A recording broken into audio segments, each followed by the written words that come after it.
Hi everyone, welcome back to the channel.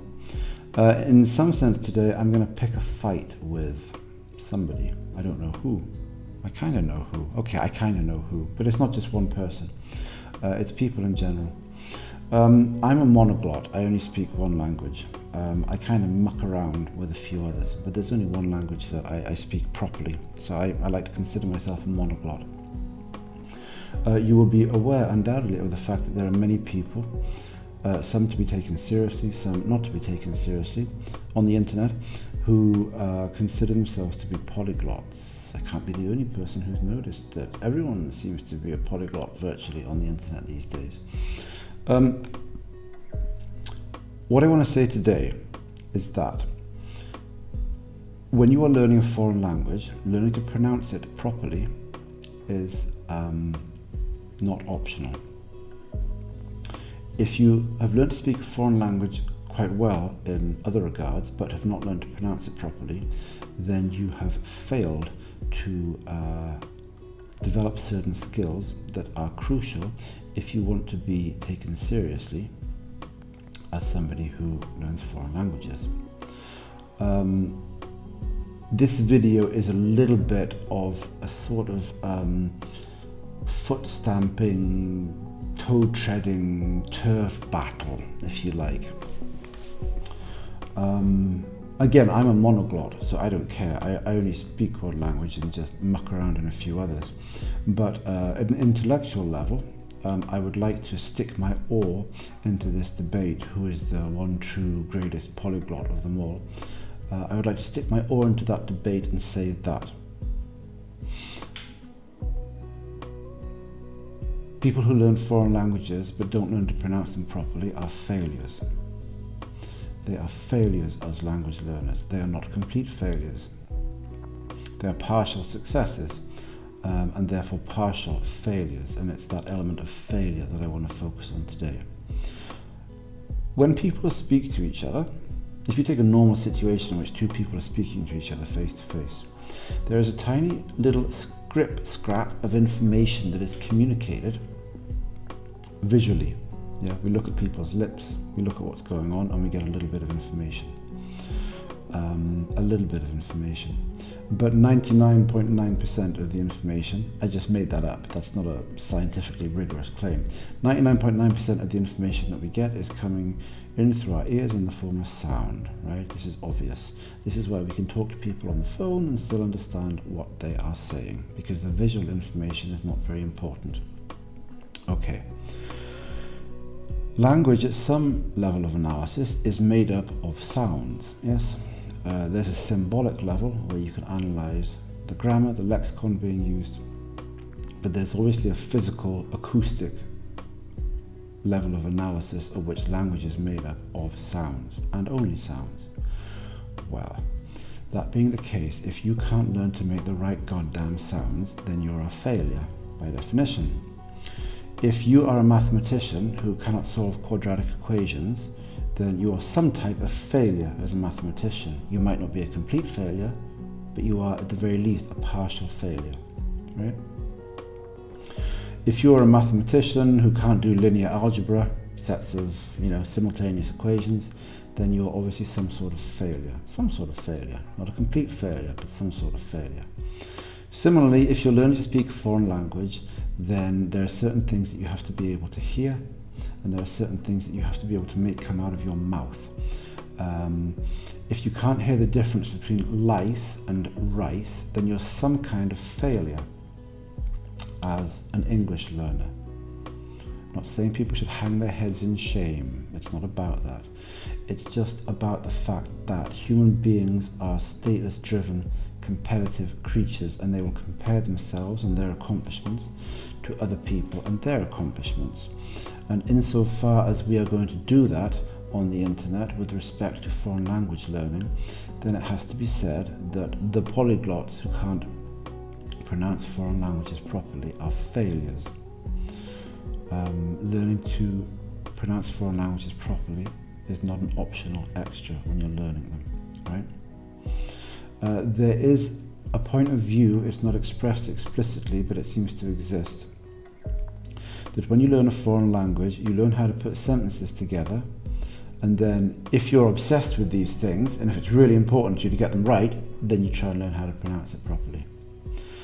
It's usually not stated that boldly, but this does seem to be a common attitude. And people get very defensive about their pronunciation. I know that I have to some extent in the past. When you try and speak a foreign language and you realize that you're not pronouncing it properly, it's easy to get very defensive. If someone tells you that you're using the wrong word, or using the word in the wrong way, or that your grammar is not 100% correct, then you will probably perceive that as being something that you can work on, something that you can improve. But when people tell you that you're just not making the right sound, sometimes you just seem to have your back up against the wall. You can't hear the difference, at least not reliably, between the sounds that exist in the language you're learning. You think you're producing this vowel sound right, and people give you a weird look, or they laugh at you, or they say, no, that's not correct. Pronunciation's slippery. We can't hear what's going on. We don't know whether we're saying things correctly or not sometimes. Like, what? That wasn't correct? Why not? And I think that's one of the reasons people get defensive about their pronunciation. They realize in their bones that they're not good enough to be able to solve these problems. It's hard. It's not like memorizing a few new words or practicing a new grammar structure. There's stuff you can't hear. There's stuff that your tongue can't wrap itself around. And that makes people defensive. There are basically two levels of analysis. There are two levels of analysis. I might try and break this down more in other videos, but there's a phonological level of analysis and there's a phonetic level of analysis. What that means is this: phonologically speaking, you have to be able to pronounce the sounds of the language you're learning well enough to allow people to identify the phonemes that you're trying to produce. Bat and pat are two different words in English. That is a phonemic difference between the b and the p. It's to do with voicing and aspiration. I'll talk about it more some other time if people are interested. But you have to give your listeners a decent bite at that apple that you're producing when you speak. They have to be able to tell the difference between bat and pat, and they have to be able to tell the difference between tab and tap. And this is actually quite sophisticated stuff. Then you have the phonetic level of analysis. When you speak to Russians in English, you'll notice that an English H, and that's a complex sound, we sometimes call it a glottal fricative. That's not really what it is. But the first sound, the consonant at the beginning of the word hat, is often going to be pronounced as in khat, khat, by a Russian. Is that a problem? It's not a problem once you've figured out that their kh is a h. You can understand what they're saying if you concentrate.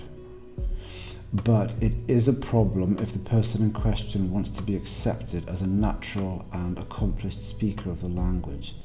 If I say I have a hat on my head, if you speak like that, then eventually people will start to laugh at you, they will start to make fun of you, they will start to get annoyed with you, they will lose interest in speaking to you. That'll all depend on the person and the social context. But there are negative consequences to not pronouncing things correctly when you speak a foreign language. The first level of analysis, the phonological one, is crucial. You have to pronounce things in a way that allows people to identify the phonemes you're trying to produce. The second level of analysis, the phonetic level of analysis, is something more of a luxury than the first level of analysis. But it's not a pure luxury, it's still very important, right? You have to make very substantial progress at both levels of analysis to be good at a language. You can't be good at a language if you can't pronounce it properly. That doesn't mean anything really. You're never competent ever at a language that you can't pronounce properly. If you have garbage pronunciation, you're always genuinely, irrevocably incompetent at the language you're speaking in some regard. That is the sad truth of the matter. So this attitude whereby people say, you know, my pronunciation's not perfect, but if people don't like it, then I don't want to talk to them anyway. I don't want to talk to the kind of person who would make fun of me for my pronunciation, or who would not enjoy speaking to me because of my weird pronunciation. That is a sour grapes type attitude, and it's unbecoming of someone who's serious about foreign language learning. It is your job to pronounce the language properly. It is not the job of the native speakers to put up with, or attempt to understand, or pretend to enjoy your cruddy pronunciation. And your own linguistic failures, if you fail to pronounce your target language properly, should not be made out to be moral failures on the part of the people you're speaking to. Or if they don't like speaking to me, well, they're not the kind of people that I want to speak to. No, they're relatively normal people who don't want to have to wade through your unpleasant and garbage pronunciation. It can be quite unpleasant listening to people butcher and corrupt the phonetics and phonology of your native language for extended periods of time. And people who do not enjoy that should not be blamed for it. You should be blaming yourself as a foreign language learner if you're not pronouncing things properly and people don't like the way you speak their language. Pronunciation is not optional. You've got to get it right if you want to generally consider yourself to be good at a language. And I could drone on about that a bit more if I thought that people were interested, but that's probably enough for today. So thanks for listening, and I will see you next time. Ciao, ciao. Bye-bye.